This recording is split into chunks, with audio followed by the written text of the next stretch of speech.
최근 사동항 해군기지 2단계 사업을 완료하고 울릉공항 건설이 순조롭게 진행되는 울릉도 섬의 또 다른 비상의 초특급 프로젝트가 물밑에서 준비되고 있어 커다란 관심을 끌고 있습니다. 러일 전쟁 당시 일본 해군과 러시아 해군의 격전지였던 울릉도보다 깊숙한 곳에는 돈스코이호라는 제정 러시아의 금괴를 실은 보물선이 가라앉아 있다는 충격적인 분석이 나온 적이 있습니다.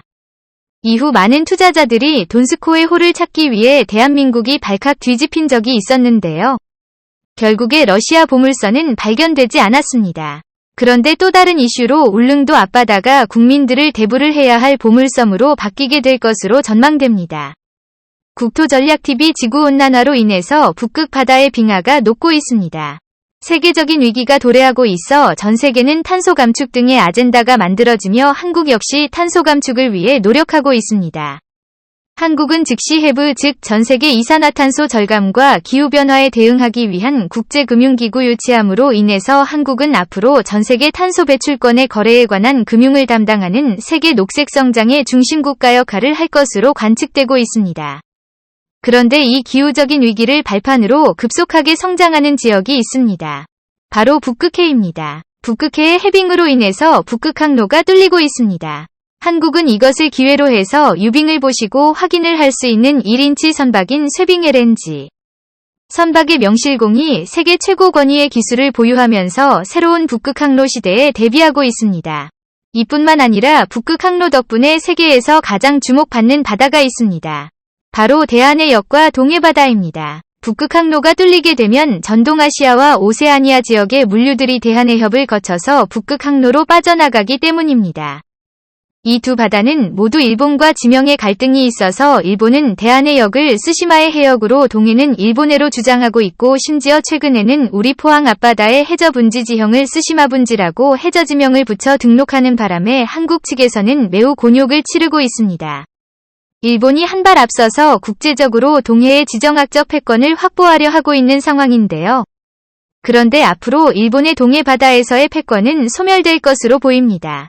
그동안 싱가포르의 말라카 해협이 세계 물류의 중심지로 군림을 했다면 이제는 부산항과 우리나라 남해안의 도시들이 그 역할을 해낼 것으로 관측되고 있기 때문입니다.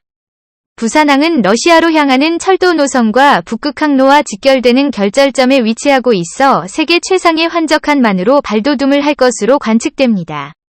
세계 최상의 1위부터 4위까지 싱가포르를 제외하고 모두 중국의 수출 도시가 세계 물동량을 차지하고 있다면 북극항로가 개통하게 되면 현재 5위 수준인 부산항이 순식간에 세계 1위 수준으로 올라설 수 있는 상황인데요.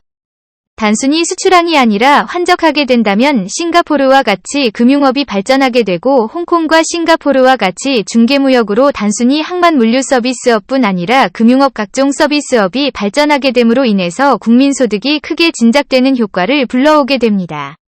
그뿐 아니라 비교적 고소득을 누리는 해운 근로자의 체류로 다양한 국적의 사람이 몰려등으로 인해서 우리나라의 항만도시들은 그저 그런 지방 항만도시들이 아니라 국제적인 면모를 갖춘 코스모폴리탄 시티가 될 것으로 관측됩니다. 그렇게 되면 부산항에서부터 거제도, 여수, 목포에 이르는 남해안의 주요 항만도시까지 그 온기가 퍼져서 마치 미국 서부의 캘리포니아처럼 우리나라 남해안은 세계의 금융과 물류 인재가 모여드는 지역으로 탈바꿈할 것으로 관측되는데요. 이 모든 것이 북극항로의 개통으로 인한 효과로 예상되고 있습니다. 그런데 더욱 주목을 받는 곳이 있습니다.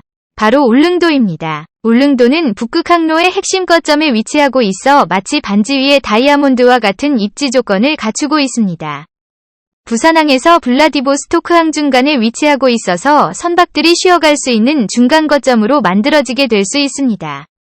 울릉도는 인구가 1만 명에도 미치지 못하는 우리나라에서 가장 작은 지자체입니다. 가파른 산세와 좋지 못한 교통 조건으로 인해서 매년마다 인구가 감소하고 있는데요. 울릉도는 동이 바다 한가운데에 위치하고 있음에도 대형 선박이 접안을 할 수 없어서 한국, 러시아, 일본 등 국제항로의 중심 결절점에 위치하고 있음에도 관광지나 물류의 중심지로 성장을 하지 못했습니다. 이 때문에 대형 항만이 조성될 수 없어서 해군기지 역시 조성이 어려운 상황이었는데요. 다행히 최근 정부에서 울릉공항과 함께 사동항 1단계, 2단계 사업을 마무리함으로 인해서 어느 정도 규모 있는 선박의 접안이 계셨고 우리나라 해군의 주요 핵심 거점으로 자리 잡게 될 수 있게 바뀌었습니다. 그럼에도 불구하고 중용 이상의 항공모함이라든가 10만 톤급 이상의 초대형 여객선이 접안하기에는 벅찬 환경입니다. 그런데 최근 울릉군에서는 사동항 3단계 사업을 본격적으로 추진하기로 발표했습니다. 그렇게 되면 10만 톤급 여객선뿐 아니라 앞으로 도입될 수 있는 중대형 항공모함의 거점으로 활용할 수 있게 되는데요. 그렇게 되면 항공모함을 동원한 한미연합 해군작전이나 그동안 못해왔던 한영 항공모함훈련 등을 당당하게 일본해가 아닌 동해로 표기된 우리 영해위에서 국제연합 해상작전훈련을 진행할 수 있습니다. 일각에서는 이렇게 천천히 울릉도 개발 사업을 추진할 것이 아니라 울릉도의 대대적인 개발을 통해서 북극항로의 패권과 동해에서의 패권을 대한민국이 선점해야 한다는 지적이 나옵니다. 울릉도는 동북아시아에서 거의 유일한 유럽의 지중해성 해양성 기후에 속하는 인간이 살기 가장 좋은 기후 환경을 가지고 있습니다. 여름에는 시원하고 끈적이지 않으며 겨울철에는 눈은 많이 내리지만 따뜻한 해양성 기후 조건을 띠입니다. 이러한 습관이 해양성 기후 조건을 띠고 있는 곳은 동아시아에서는 극히 드물고 한국에서는 유일한 지역입니다. 그만큼 많은 사람들이 와서 거주할 수 있는 환경인데요. 울릉도에 많은 인구와 노동력이 거주하게 되면 자연스럽게 동해 지역에서 우리 국민들의 해양 활동이 크게 늘어날 뿐 아니라 울릉도를 찾는 외국인들도 크게 늘어나서 동해의 표기나 독도의 영유권 문제 역시 자연스럽게 한국의 패권에 힘이 실릴 것으로 관측됩니다. 이를 위해서 사동항 3단계 개발 사업에 그치는 것이 아니라 중장기적으로는 울릉도 동측에 위치한 죽도섬과 천부리를 이어주는 대규모 항만 건설 사업을 진행해야 한다는 목소리가 높아지고 있습니다. 이는 향후 북극항로의 개발에 초점을 맞춘 것으로 부산항을 보조할 수 있는 환적 서비스나 울릉도에 최초로 대규모 인구 밀집 지구를 만들 수 있는 신시가지를 조성할 수 있는 대지를 만들고 커다란 항만을 조성하게 된다면 동해에서의 패권은 한국이 완전하게 장악하게 될 수 있을 것이라는 관측이 나옵니다. 울릉도의 죽도는 현재 딱 한 가구만 거주 중이며 아직까지 연륙교로 이어지지 않아 고립되어 있어 인기 관광지가 되었습니다. 울릉도 천불 위에 관음도와 죽도를 이어주는 방파제를 쌓게 된다면 거대한 만이 만들어지게 되어 우리 해군의 전략 거점이 될 수 있을 뿐 아니라 북극항로를 이용하는 다국적 선박들의 주요 간척 항만으로서 기능을 할 수 있을 것으로 관측됩니다. 무엇보다 이러한 물류 서비스업 종사자군 인가족 관광 서비스업 종사자의 울릉도 내 유입으로 인해서 지금보다 많은 서비스 인프라를 갖출 수 있을 것으로 전망되고 더욱 많은 인구가 증가할 것으로 관측됩니다. 더욱이 울릉도 죽도 주변은 과거 제정 러시아의 보물선인 돈스코이호가 침몰한 것으로 알려져 있는 곳이어서 과거부터 이곳의 해저 지리에 대한 연구가 많이 이루어지고 있어 손쉽게 항만 개발이 가능할 것으로 관측됩니다. 울릉도와 독도는 제주도와 흡사한 화산섬으로서 거대한 해저 화산 폭발로 인해서 생겨난 섬으로 인간이 꾸준히 간척 사업을 하지 않는다면 자연 침식에 의해서 섬의 면적이 자연스럽게 감소하는 지형 조건을 갖고 있습니다. 독도 역시 거대한 하나의 섬이었으나 꾸준한 침식 과정으로 인해 두 개의 섬으로 나누어져 버렸는데요. 이러한 국토 면적의 손실은 우리 국익에 도움이 되지 못합니다.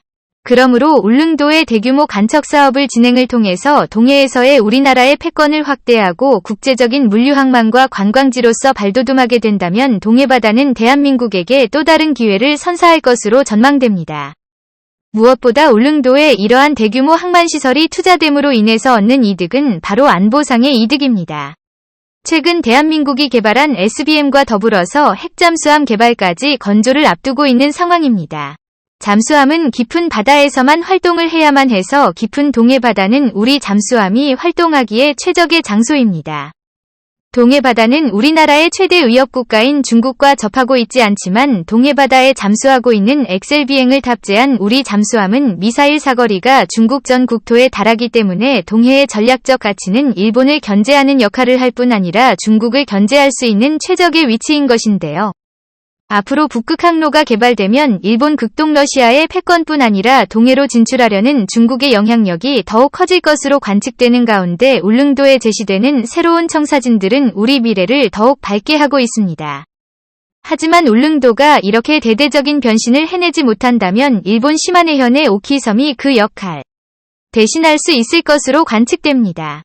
오키섬은 울릉도 독도와 가까운 일본의 섬으로서 울릉도와 마찬가지로 북극 항로의 중간 위치쯤에 있습니다. 울릉도보다 입지가 좋지 못하지만 규모가 매우 큰 섬이고 활주로의 규모가 큰 공항까지 오랜 세월 운항되고 있습니다. 그 때문에 우리가 주춤하는 사이 일본이 북극 항로의 전략 거점지로 개발을 하게 된다면 오키섬의 인구 증가와 대규모 인프라 부감으로 인해서 동해에서 일본의 패권이 더욱 확대되는 계기가 될 수 있다는 우려가 나옵니다. 이러한 일본의 경쟁을 뚫고 과연 울릉도의 대규모 항만시설이 성공적으로 조성될 수 있을까요? 이러한 프로젝트가 성공하기 위해서는 국민적 여론 조성뿐 아니라 환경단체와에 대하여 그리고 앞으로 우리 미래 먹거리가 될 북극 항로를 통한 신물류 산업 중흥의 명분으로 정치적 국민적 여론이 모아져야 한다는 의견이 나옵니다.